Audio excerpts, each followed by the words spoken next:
in 1939, it was the 100th anniversary of the Amistad Uprising. And so, basically, let's go back in history. Back in the early 1800s, it used to be illegal to bring people from Africa, directly from Africa, to the United States for the purposes of slavery. But they did it anyway. And how they got around it was that they would go to Africa, the coast of Africa, kidnap them, and then bring them to like Caribbean nations, transfer them to smaller slave ships, and then set sail, and they would be enslaved, set sail to be enslaved. Well, in 1839, they took a group from the Mende tribe off the coast of what is now known as Sierra Leone. They took them, put them on the big slave ship, took them to Cuba, then had them transfer them to smaller slave ships, which one of them happened to be the Amistad. And it actually had 53 people, including 6 children. So once they got on that ship, they set sail for America to be enslaved. Well, while they were in transit, one of the captives, he became free, he freed the other captives. So, and all but 2 crew members were killed, they were Spaniards. So there was kind of like a language barrier. And all they was trying to tell the Spaniards, take us back to Africa, where you picked us up at. So during the daytime, this ship is sailing east like it's going towards Africa. But at night, the Spaniards secretly veered the ship north. So they were actually out to sea for approximately 6 weeks, in which they were eventually caught off the coast of New England. So this is the mutiny scene. This is after they had become free, and there was a mutiny. Like I said, all but 2 crew members were killed. So once they were arrested, of course it goes to trial. Excuse me. It went through the regular court systems. It went from the district court, circuit court, all the way up to the Supreme Court. President John Quincy Adams actually came out of retirement to help defend the captives, which they were trying to determine if they were slaves, and if they were slaves, who did they belong to, so they could return them. And so it was like a 3-year battle on trying to determine if they were slaves or not. Come to find out, it was revealed they were never slaves. So they were free to defend themselves, and therefore they were acquitted of the mutiny charges that was pending, the murder and mutiny charges. They beat those charges because they were technically free and they had the right to defend themselves. And so once they were acquitted, they were the 3rd panel is when they returned back to Africa. Of the 53, 38 did go, 15 stayed behind. That was their choice. They were to go back and to spread the gospel of the word on behalf of the American Missionary Association. But rumor has it that once they got back to Africa, they took off. Now, the relationship between Talladega College and the Amistad Uprising is that, remember I told you guys about our founders that had partnered with the American Missionary Association to purchase our building at the surrounding 28 for $23,000 back in 1867. It's that same organization that paid for their defense and paid for their transportation back to Africa.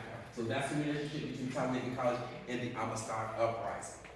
So when they built this building back in 1839, President Gallagher had commissioned Hale Woodruff to do 6 paintings, 3 dedicated to the Amistad Uprising and 3 dedicated to Talladega College. Hale Woodruff was a well-known artist, and he was also a professor here at the time. And so they went back to Africa back in 1841. So that's the Amistad Uprising. The next 3 are in Talladega College. So the 4th panel is the Underground Railroad. So remember I told you guys about the rumor about the tunnels being part of the Underground Railroad and the quest for freedom. Well, Hal Woodruff depicted this one particular scene at the Ohio River, which is 500 miles from here. I'm from California, but when I have family in Ohio, when I drove up there, I saw the terrain. Could you guys imagine walking 500 miles to freedom? If your relatives didn't do that, you would not be here to this very day. That's what they had to endure. And they had to go through a whole lot. That's why I say, you guys, when you come here, value the education that you get here. Because our ancestors sacrificed a lot, including their lives, for us to get a place to be educated. Don't come here and not do what you're supposed to do. It's just an insult to what they were trying to achieve. So I'm an advocate about that. And like I said, as long as you're here, I will take care of you. Now I do watch grades and I do check attendance. But I had a student, he needed something. I told him, I said, I pulled him to the side and I said, I'm gonna give you this. I said, you know how you pay me back? Graduate. Once you graduate, your bill is done with me. Okay, you don't owe me, you don't have to pay me back. All right, that's how serious I am about making sure our students graduate, making sure that they have whatever they need. All right, you should not be wanting anything. I don't care what it is. You can talk to me, Dr. Botry, or anyone of the faculty and staff here, and just explain to them what you need, and we will get it for you. What you need as far as education-wise, you tell us, and we're going to try to get you there. All right. The fourth panel is registration day at Talladega College back in the fall of 1867. As you can see, swimming halls in the background. You see them register for classes, you see them milling around, studying, but you also see chickens and cows and crops. That's what they used to pay for their education. All right? Because you got to realize they were slaves, they didn't have money. And if you look at the history of most HBCUs, they all had to be self-sufficient, all the way up through until including the 1930s, 40s, and 50s. All right? Like I said, we were not welcome here in the Talladega community, and luckily our residents had our back, because as they were building HBCUs, Ku Klux Klan was going around burning them down. But our residents had our back and told them, if you burn down Talladega College, we're going to burn down this town, Talladega. You see, we're still here. All right? They tried, but they were not successful. All right? Which brings me to the next panel, which is when the city of Talladega finally embraced Talladega College. They actually helped us build this building that we're in now. All right? And so we have kind of like a really good relationship with the townspeople here now. And they will know if you don't belong there, because for one, they're going to say you talk funny. You don't have that southern drawl. But they also want to make sure that you're safe. Okay? We don't really have no beef with the community people. There's really been nothing really, other than maybe a couple fights here and there, but that's neither here nor there.